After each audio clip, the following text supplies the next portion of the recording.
Kelly asked me to speak on the Cherokee presence here.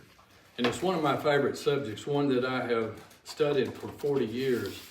Let me tell you, it's very long and it's very complex. And we can speak just on one aspect for a program and then still have all these other aspects of Cherokee life to go. But basically, I'm just going to hit the high spots. You know that a good definition of history is everything that's ever happened. That's a broad subject. So no history can ever be complete, not even your own personal history. So what we do is study the best we can, look at primary sources whenever possible, and debate it, publish it, and find the errors we've made, and then go back and edit. I am not Native American through no fault of my own, but I have been interested in them for many, many years. They're special among the Native Americans, in my opinion. So I'm going to talk about when they came here and when they left, which was tragic.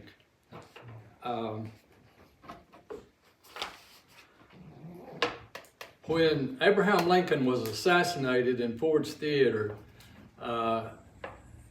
what became the Special Secret Service came in and they interviewed everybody they could that was in the audience that night who had witnessed that assassination. And so after that, they were talking about what they found out, and they found out that they had about as many different stories about the assassination as the people they had interviewed.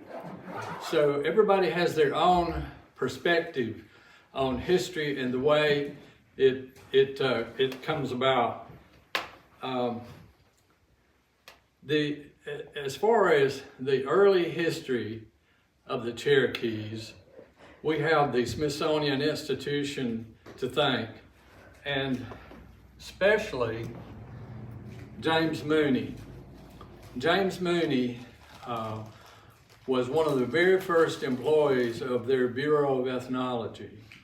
And ethnology is the study of the character of the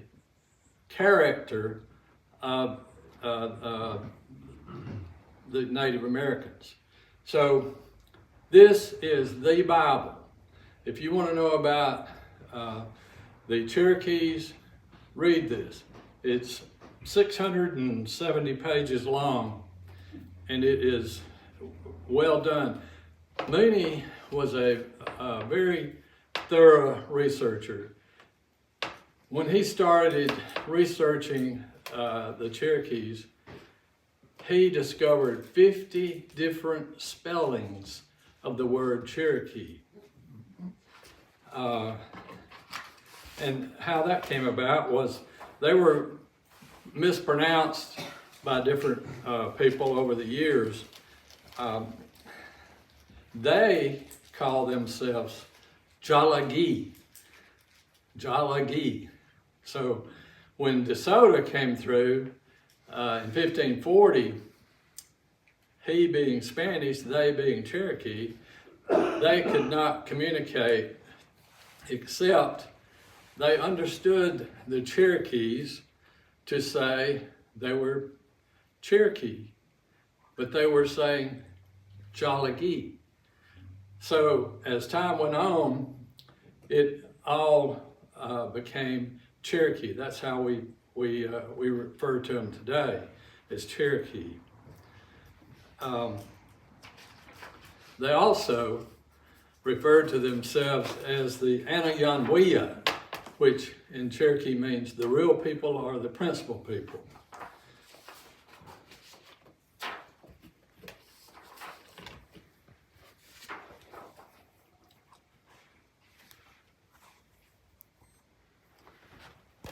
A lot of the Cherokee words and names of people are mispronounced. Sequoia, for example, according to Mooney, it was pronounced Sequoyee, but it became Sequoia over the years. And it's still spelled different ways in this country to this day. If you're ever behind a Sequoia vehicle, you'll see that it's spelled different than the way we spell it around here. So, where did the Cherokees come from? Through linguistics, it is thought that they originated in the Great Lakes area. How they got there is not known. When I first began studying anthropology, the accepted theory was that Native Americans arrived in the New World via the Bering Strait. I mean, that's the way we were taught and believed until recently. Is that right? we have a PhD here in anthropology, so you can correct me when I'm wrong. So now it is believed, and I think it's correct, that a lot of the migration came from the Atlantic Ocean, and I think that the Cherokees were a part of that. We also think, and almost have proven, that the Creeks came by land up South America to North America. And that'll probably change too. I mean, everything is subject to change, and history certainly is. Cherokee is a very difficult language to learn for people who are not Cherokee and anybody else. But on the other hand, the Cherokees readily learned English. So that's interesting. So they picked up on English quicker than we could pick up on Cherokee.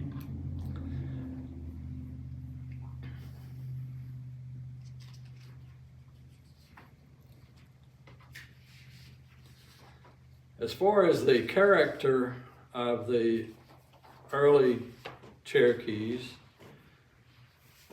a lot of authors state that they had rather fight than eat.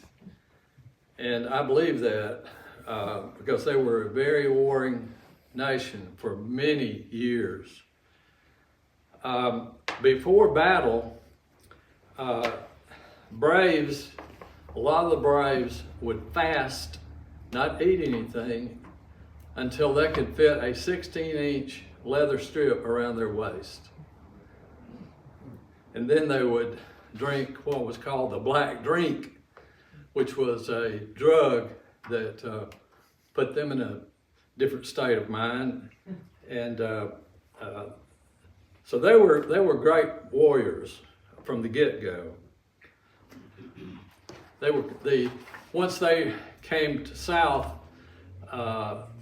and settled around Chattanooga on Chickamauga Creek, they became known as the Chickamauga Cherokees. And when you see that term, it means they were the warring faction of the Cherokees. Not all Cherokees were warriors.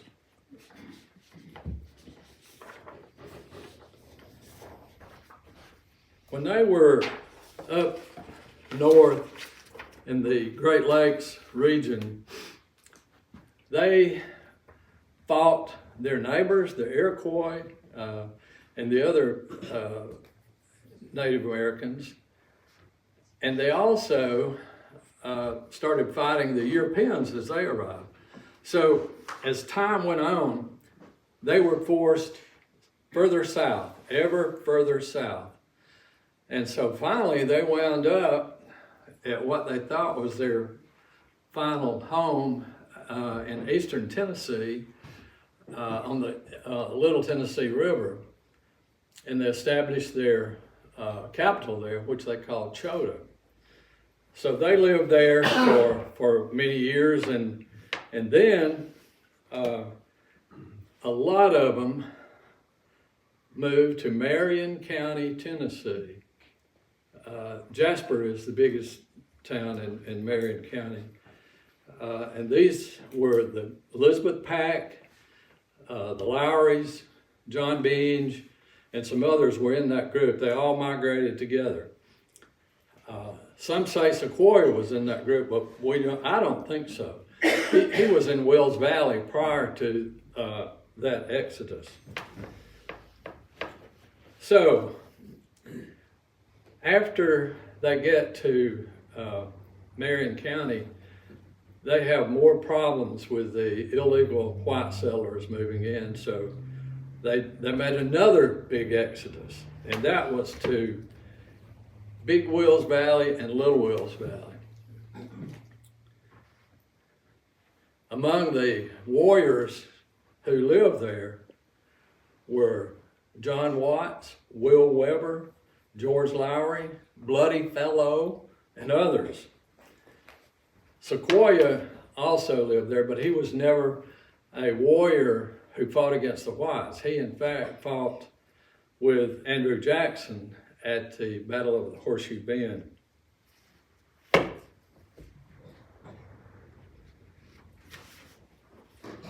Prior to the arrival of the Europeans, the Cherokees had beautiful names, in my opinion. Names like Oconostota, Ostinaco, Kunashote, and Atakulakula. As the Europeans couldn't pronounce those names, they gave them names, white or European names, anglicized names. Atakulakula, for example, became Little Carpenter. They could pronounce that. So the Wills Valley has contained a lot of famous Cherokees over the years. And one you may not know about had her ancestors were very early settlers, and she later became the first female chief of the Cherokee Nation. Does anybody know who I'm talking about? Camille? Get her name. Wilma Mankiller. Yes. Who said that? I did. Yeah, well, all right, well, you get a monetary prize. The government did a commemorative coin back in last year on Wilma Mankiller, who was quite a lady. I have a friend who knew her personally, and she said she was an excellent individual. So you get the prize, and be sure to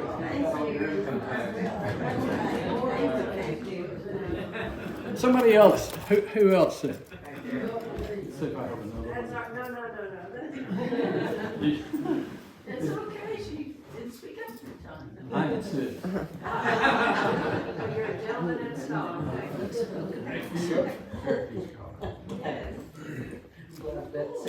Camille, I'm sorry I don't have another one.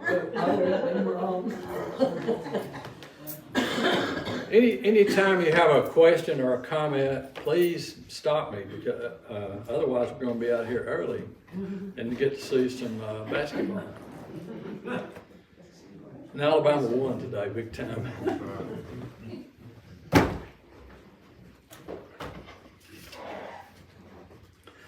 The word man killer, by the way, meant, it referred to military rank, not the fact that they were out killing men, which they may have done also.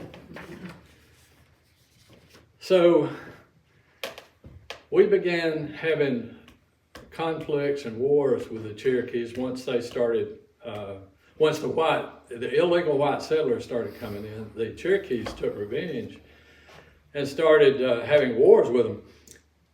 They would go all the way into Virginia to fight the settlers. That's a long way. But they did until 1794, with the Treaty of Tellico Blockhouse was signed that ended officially ended wars with the Cherokees. But there were still some skirmishes and minor incidents that happened years later after that. You can visit Tellico Blockhouse today. It is located in Vonore, Tennessee. And they are reconstructing the blockhouse. And also while you're there, you can visit the Sequoia Birthplace Museum, a really nice museum. And also Fort Loudon, that is within a stone's throw, just about of the museum. So if you're looking for some places to visit that are still with us and are interesting, I highly suggest those 3 places. The Cherokees were doomed from the start as far as fighting the white folks, because the settlers had superior weapons and they just kept coming, while the Cherokee nation dwindled because of disease. Some of them voluntarily moved west, and so they were dwindling during this time.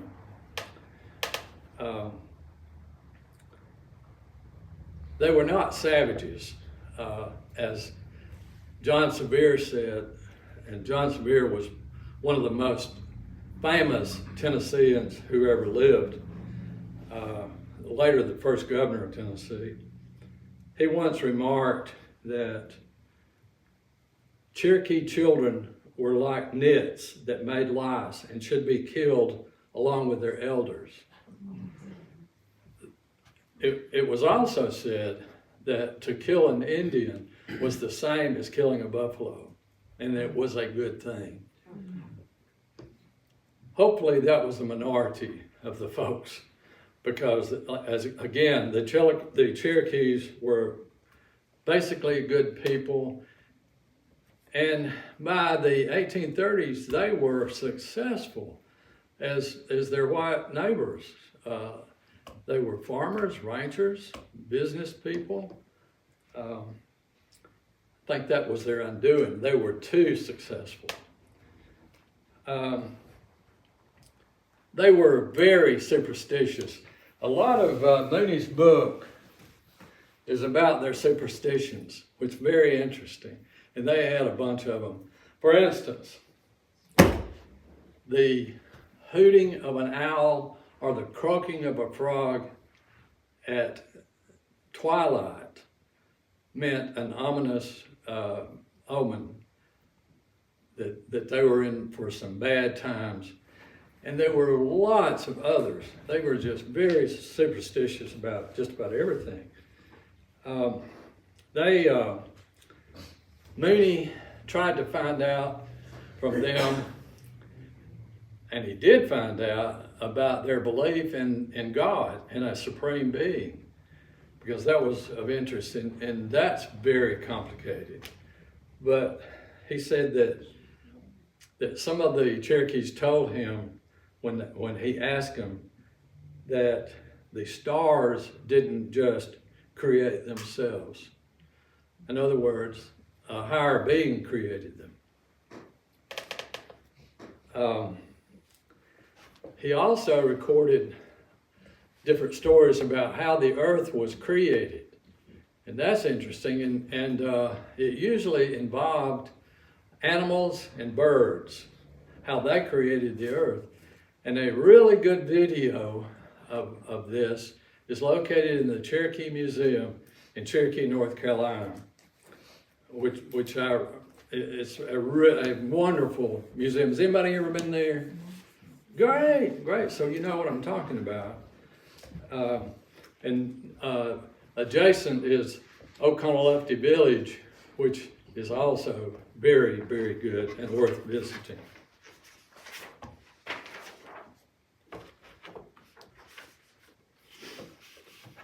The Cherokees showed very little interest in white man's religion. they found it very confusing. I can understand. And they resisted missionaries who wanting to come down to the South and evangelize them. They resisted it because they thought it was pointless. But they finally said, okay, we will let you come in if you will also establish schools. That was what they wanted the whole time. They never did ask for missions. And so missionaries started arriving in the South in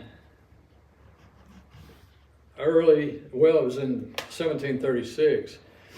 A really interesting fellow by the name of Christian Prober arrived, and he was either a German or a Frenchman. I've seen it both ways. And he was also a missionary, and he also spoke Cherokee, was very intelligent. He was going to establish a utopia for the Native Americans in the South. Well, he ran afoul of the British, who thought he was a spy for the French, and so they had him arrested and imprisoned, and he died in prison. Very interesting fellow. The next to arrive were a very strange group, unlikely group. They were called Moravians, and they were from the modern Czech Republic. They spoke German. They used old style architecture, post and beam architecture, and were permitted in the early 1800s to establish 2 mission schools in northeast Georgia.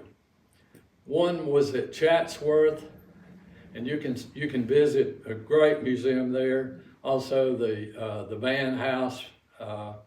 It's a really good day trip to take. And so the Moravians, of course, spoke German. The Cherokees didn't speak German. And the Germans didn't speak Cherokee, but they had interpreters. Interpreters were very important people back then. And so the Moravians never really got a foothold into converting Cherokees. In fact, they never ordained a Cherokee as a minister of the Moravian faith.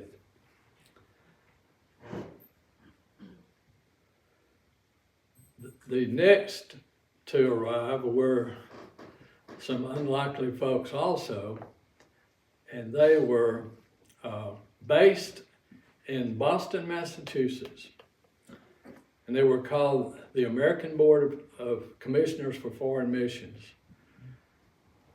And they had been sending missionaries all over the world for many years. After the War of 1812, they decided, let's start sending missionaries to the South. And so in 1817, they convinced the Cherokees to let them come in and establish some missions and schools. The progressive Cherokees realized that in order to compete with the whites, they were going to have to be more educated. The full-bloods, the old-timers, were totally against it. They said, we don't want to change our ways. But the progressives, like John Ridge, John Ross, and some others, prevailed. And so they allowed the first mission was on Chickamauga Creek in Chattanooga. And it was called the Chickamauga Mission School. But they changed it almost immediately because they didn't want to be identified with the Chickamauga Warriors. So it became Brainerd Mission. very interesting. And you can visit their cemetery, which is in just outside a parking lot in one of the shopping malls in north of Chattanooga. Anybody ever visited Brainerd? Well, it's worth your trip. It's an hour trip up there, depending on the traffic, which is terrible in Chattanooga. So this mission school was a success from the get-go. It attracted not only the local Cherokees, as far away as Creek Path and Gunner's Landing in that area, and this area, but it also attracted Cherokees from as far away as North Carolina. So it was a big hit with the progressive Cherokees. They were all for it. Brainerd was a big success. They trained and converted a lot of Cherokees. There were 3 such missions established in the state of Alabama. One was at Chattooga, which is next door in Cherokee County. One was at Creek Path in modern Guntersville, and the other one was Willstown. The one at Chattooga never took off for some reason. It just didn't work out, and we don't know why, but a school was built for them. They went, saw what had been built, they didn't like it, we don't like it, move it somewhere else. So they built another school. They didn't like it either, for whatever reason. So it folded after just a few months. Creek Path was a success, as was Willstown, and some really intelligent Cherokees were educated there, including Catherine Brown, who was a Cherokee lady, one of the most interesting Cherokees I've ever researched. She went to Brainerd, although she lived in present Guntersville. She went to school at Brainerd. She was so smart that when they opened up Creek Path, she was sent there to teach the young ladies, which she did. Her brother, David Brown, was also educated at Brainerd, and they soon found out he was so intelligent that they sent him to what basically was a graduate school in New England. So he was a big success there, and then he went to another school in Massachusetts or Connecticut, one or the other, for further training. He spoke, I think, 4 languages. I know he spoke Greek, Latin, English, Cherokee, and was learning French. Unfortunately, he, like his sister, caught TB and died very young. Both died very young. That was a common ailment back then. It took the lives of a lot of the Cherokees. There were other denominations in the South seeking new converts. The Methodists had great success because they didn't have an established church here and there and there. They had circuit riders. The circuit riders had a circuit that they rode around, and maybe once a month he would come to your community and preach. And so they got so good doing it that the folks with the American board said they were stealing their sheep. And So there was some conflict. There was some great competition for converts.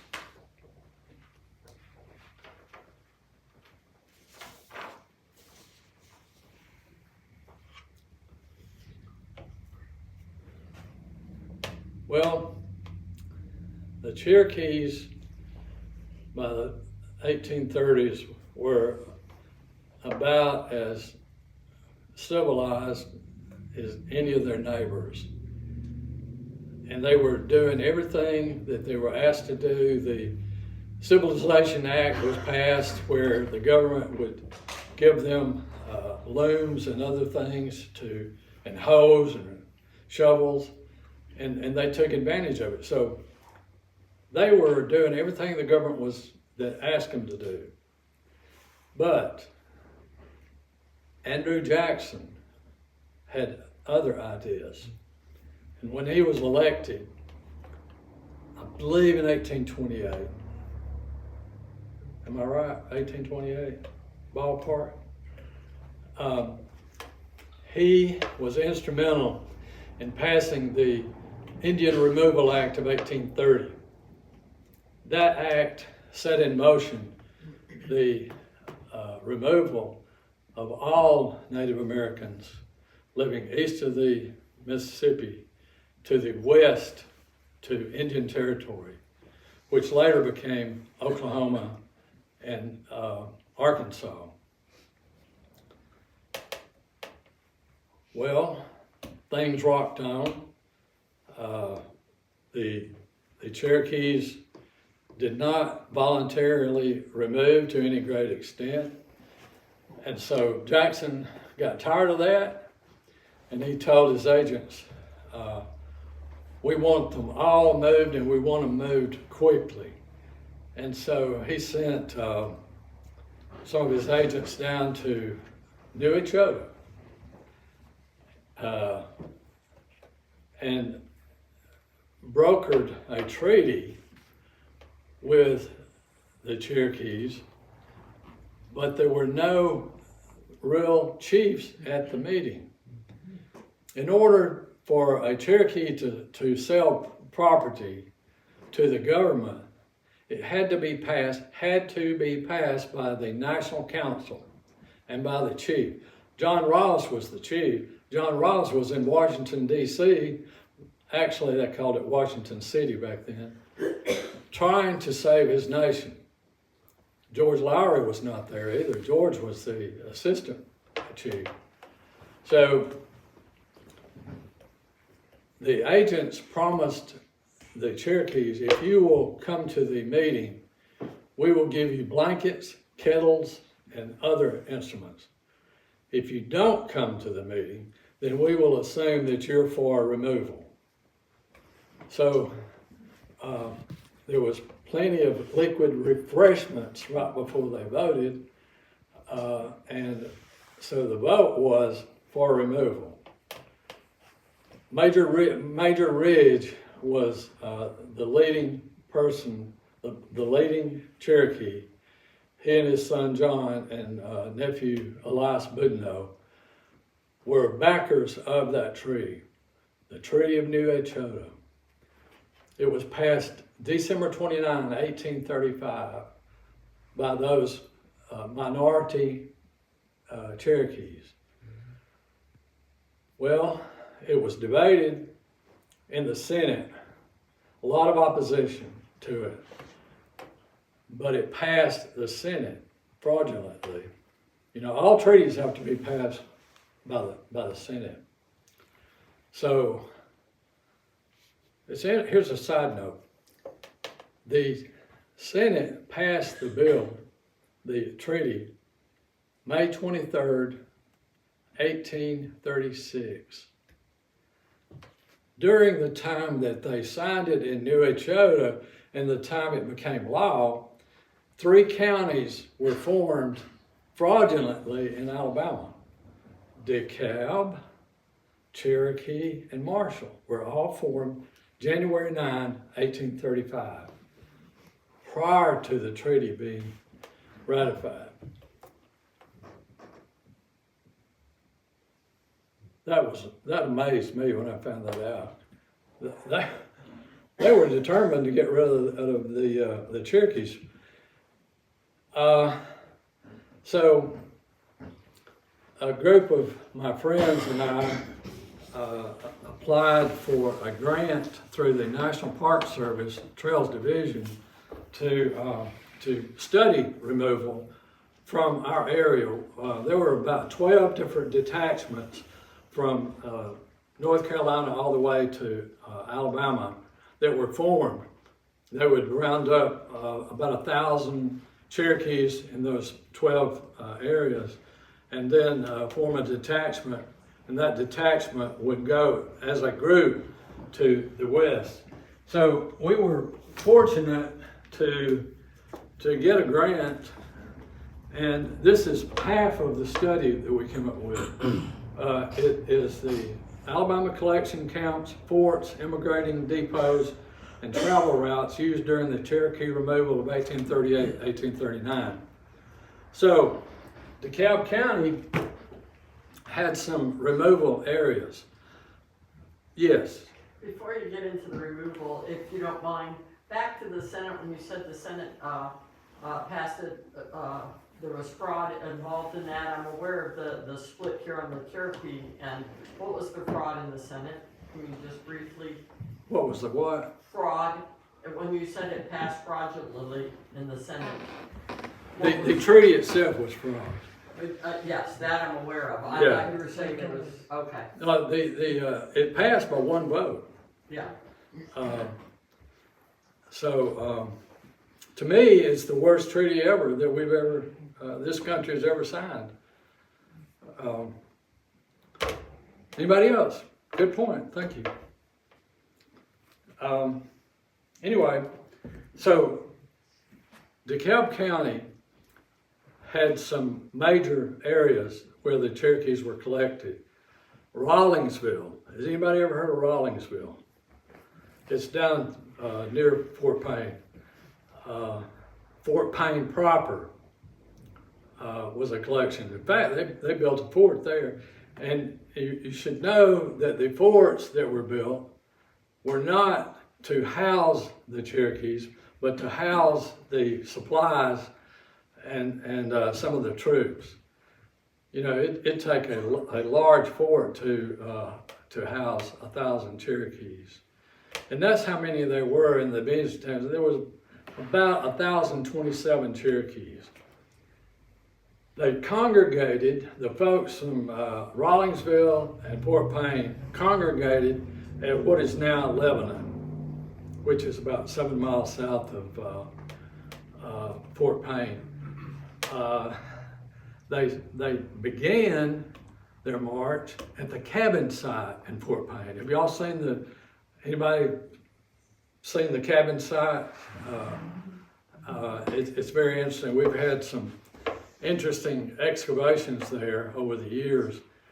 The fort was built around the residence of a Cherokee by the name of Spirit the Preacher. And so it was a log cabin, and but he removed prior to forced removal. There were Cherokees leaving a lot, you know, during this time on removal, voluntary removal. They were tired of being harassed, their property taken, their houses burned, so they knew that they needed to leave, and a lot of them did prior to forced removal. So John Huss was his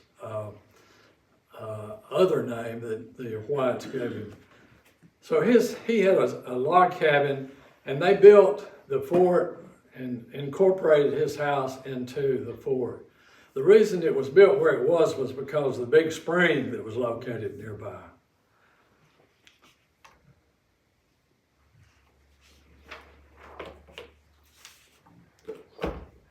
So, they're gone. The Anayanwea are gone. Yes. I've heard a lot of stories. the Cherokee on this mountain hiding in the caves, because we have so many on this, more than anywhere in the United States, caves. And they were helped by the Scottish that were intermarrying. And I actually, when I first moved here, met my next door neighbor, who was pure Cherokee Choctaw, and was one of the ones who, she and her husband were with their parents in the caves. So, and I also know from various people, and have seen myself, the large areas of ceremonial burial grounds that were the cairns. And a lot of those have been destroyed with development, but there are a lot of them on this mountain, on private property. And large ones, and some that seem even more recent. So I kind of believe that they didn't just all go. Yeah. I think that there's a lot of, people in this room that are elder, like me, that probably saw that, earlier on, and not much is talked about that now. Yeah, some of them did elude removal through hiding out, especially in the mountains of North Carolina.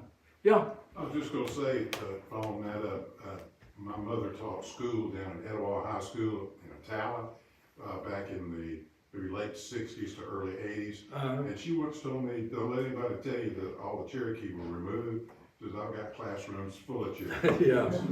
And the other thing is, I'm always surprised by how many people in this area claim some degree of Cherokee heritage. My son does. Yeah. A show of hands for people that believe they have some Cherokee heritage. Yeah, that's not surprising. But as far as numbers, I have no idea. It was a minority of the Cherokees. But the mountains of North Carolina is a really good example. A lot of people think that the koala boundary at Cherokee, North Carolina was for the Cherokees who hid out from removal. However, they had signed a treaty with the government, with the federal government, years before removal. They were American citizens, so they were allowed to stay and not remove. A few of them, though, were ones who had hid out. Granny Dollar, we think, avoided removal by living in a cave in Buck's Pocket. I thought that was just a myth until I was talking to some of my buddies one day, and they said they had been exploring Callahan Cave in Buck's Pocket. I thought, really? Because her name was Nancy Callahan. And but the Cherokees basically were destitute. They were just about forced to leave. And a lot of them died. We don't think that a fourth of them died. Some accounts list a fourth deaths attributed to removal. A lot of deaths occurred in the holding camps because of being confined. And a lot of deaths occurred after they got to the west. So we need to keep that in mind. By the way, if you want to do research on Cherokees, you are in luck, because nearby at the Northeast Alabama Community College in Rangeville is an excellent library that a group I'm associated with established. They have the largest collection of Native American material in the state of Alabama. They have over 700 books devoted to Native Americans. They have a complete set of the American Board of Commissioners on microfilm, the only set in the state of Alabama. They have the Mentone and Leslie papers. They were supplied. They were in Pensacola. They were supplying arms and ammunition to the Cherokees. We also have the General John Wool papers. He was one of the early generals in removal. So it's free. It's all. What you just said about Pensacola.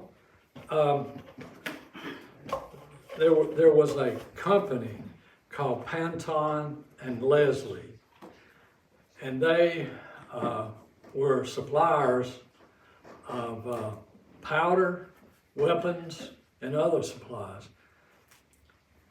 John Watts and some others went all the way from Willstown and got supplies and came back in on pack animals. That's a long way if you're driving in an air-conditioned pickup.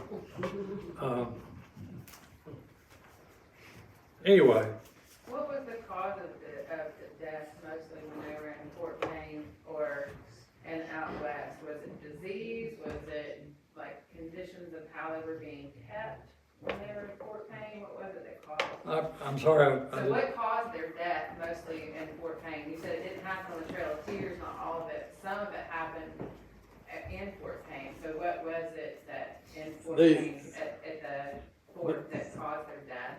Well, Before they left? the soldiers were supposed to treat them humanely, but in some instances they didn't, and we know of some that were actually murdered by the soldiers. A lot of them starved to death too. A lot of them starved to death, and a lot of them didn't like the food they were given. A lot of contractors got rich off of the food thing too, which is terrible. They were given wormy meat. Yes, wormy meat. That's not good. When they were in the holding pattern, and like she's asking, when they died, where did they bury them? Did they bury them in a concentrated spot or not? Each day, well, one of the things they did was they employed grave diggers for each detachment. At the end of each day's travel, which was about 20 miles, they would bury their dead in shallow graves.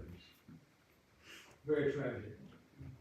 One thing I haven't mentioned is the alternate route for removal. There was a water route that ran from Ross's Landing, which is now Chattanooga, all the way to what is now Oklahoma. These Cherokees were those who had signed, most of them had signed the Treaty of New Mentone. Their lives were in danger. So they left early. They left like in March, prior to like the John Beans detachment left September 29. So they were getting out of Dodge. Andrew Ross, who lived in Fort Payne, he signed the Treaty of New Mentone, and his life was threatened, and so he left early too. But please, folks, if you're interested in Cherokees, Blake Wilhelm runs that library, it's the Rare Books Library, and he was a great help to us when we were doing our studies. So we've had students come there who were working on their doctoral dissertation. They found it very helpful. So I wish y'all would do the same. Anybody else? Yeah, Larry, between when DeSoto and his happy band of warriors came through in 1540 to the time of the Cherokee removal, 1838, it's 300 years, it's 15 generations, give or take. Yeah. Were there oral traditions that had been passed down all that time that you're aware of? Yeah, well, yeah, and Mooney, About DeSoto? yeah, and Mooney talked about that. What was really tragic was when Sequoyah invented his syllabary, John Watts Jr. told Sequoyah, I know all of these histories about my people. Could you write it down if I tell you? And Sequoia said, yes, I will. But Sequoia moved to the west before he could do that. You know, we lost a lot of valuable information from that.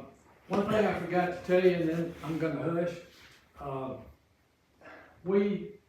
Some friends of mine and I researched the temporary capital of the Cherokee Nation for 10 years. Actually, it was more like 12 years. When the Cherokees were forced out of Georgia, and so you cannot have your capital here at Guntersville, you gotta leave. So what did they do? They came to Chattanooga, Alabama, and established their temporary capital. They were only there a couple of months. But we researched this, and we got a small grant, and made up the rest, and had a really nice marker erected at the site. You can see it, it's in the Oak Valley community, and Kelly did a really good front page story on that. What issue was that? You wrote the story. Well, you published it. February. Is that right? No, it was in January. January edition of the Groundhog. And by the way, congratulations on the Groundhog. Y'all have a real newspaper. And,